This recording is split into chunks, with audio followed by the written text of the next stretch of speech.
Yo kuys! Welcome back sa ating channel. So meron na naman tayong nahiram na bike. Ayan. Ito, ang Specialized Pitch, no? So nahiram natin sa tropa natin si Dos. Iba-bike check natin. So kung trip mo yan, tara!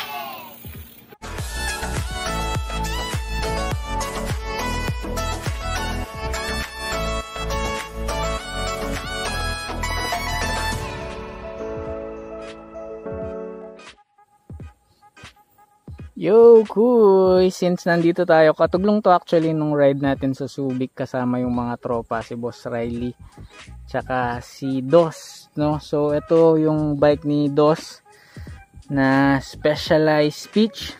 Yun, no, napakaganda. Actually ito yung bike na napupusuan ko din talaga sa Specialized, kaso walang stock, no?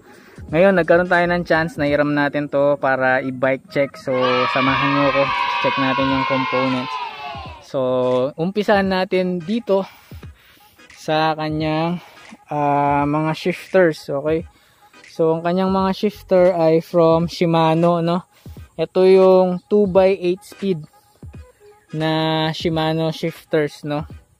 Combo shifter na to. Ibig sabihin nakadikit na yung shifter dun sa brake, tapos yung brake naman niya kuys ay from Shimano na rin. I think ito yung MT200. Okay, so dito tayo sa kanyang drivetrain.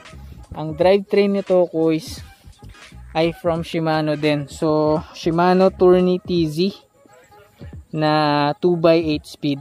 So ang size ng kanyang crank dito sa harap ay I think 40, tapos meron siyang small na cogs na 24 ata. Okay, hindi ko sure pero itatry ko i-search yung actual na size dito sa crank niya sa harap. Pero yung dito sa likod, since merong nakalagay ang crank or yung cogs niya dito sa likod ay 11 to 34. Okay, tapos yung kanyang crank dito is from Stout. Ayan. Tapos pinalitan na ni Dos ng Shimano na MTB clipless pedals. Okay. So ito rin, in-upgrade na to actually ni Dos ng tires. So hindi na to yung stock tires niya, pero yung nakalagay niya dito is from Jumping Here from Compass. Ayun. So ang size ng bike nito kuys ay 27.5, no? Ang pinaka nagustuhan ko sa Specialized Pitch is yung design niya ng Specialized, no? Kung mapapansin nyo, hindi siya dito sa side, nandito siya sa parang inner down tube. Ayan, napakaganda. Specialized. Tapos yung color niya is parang sa Bianchi na Celeste. You know, ang ganda. So generic din yung kanyang saddle. Ayan, Specialized, kitang kita naman yung S na logo.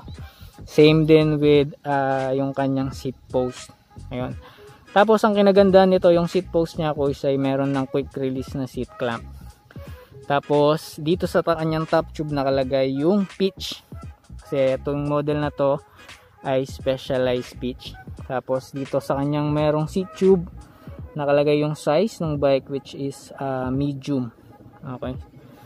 Dito naman sa kanyang suspension fork, kung makikita nyo, meron na yung preload. So preload dyan, hindi pa siya yung na-adjust na suspension, no? Ang kanyang suspension fork ay from Suntour XCE. Ayan. Ang alam ko, di ko sure kung 28mm yung stanchions nito, pero most likely 28mm yung stanchion. Ayan. Yung kanyang handlebar ay from Stout din. Ayan. So dito sa kanyang harap yung logo ng Specialized, napakaganda. Yun. Yung kanyang hubs ay from Speed 1, pero pinalitan na yan, upgraded na yan, kung hindi na yan yung stock. Try natin tanongin si Dos mamaya kung ano yung stock na hubs. Pero eto yung bike, tignan nyo, appreciate, kasi napakaganda talaga nito. Sana magkaroon ng stock ng panibago yung pitch para kung meron makakuha tayo. Ganda, oh.